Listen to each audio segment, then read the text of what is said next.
यवतमाळ जिल्ह्याच्या दिग्रसमध्ये संत गजानन महाराजांचा प्रकटोत्सव मोठ्या उत्साहात साजरा केला जातोय।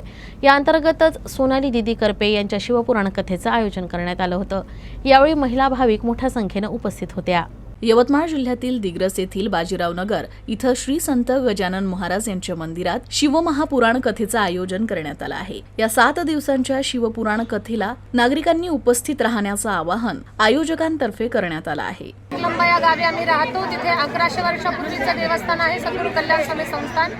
त्या संस्थांच्या अंतर्गत मागच्या 16 वर्षापासून मी मराठवाड्यातली पहिली मुलींची भारतीय शिक्षण संस्था चालवते आणि दिग्रसकरांच्या निमंत्रणास्तव आम्ही इथे शिवमहापुराण कथा करण्यासाठी आलेलो आहोत। त्या दिग्रसकरांनी जे खूप आपलेपणा मला दाखवला, म्हणजे अजून 1 वर्ष जायचं पुढे कथेला, तर आताच ते पुढच्या वर्षाचं पण निमंत्रण देत आहेत। याच्यावरनं ती कथा त्या म्हणजे शिवमहापुराण हे त्यांच्या किती मनापर्यंत पोहोचलंय, याच्यातून मला असं वाटतं की ही कथा यशस्वी झाली आहे पुढच्या वर्षाच्या निमंत्रणावरनं। आणि नक्कीच मी पुढच्या वर्षाच्या कथेसाठी आणखी खूप चांगली तयारी करून आणखी तुमच्या सगळ्यांना आणखी उत्साह कसा येईल या प्रयत्नात मी असेल।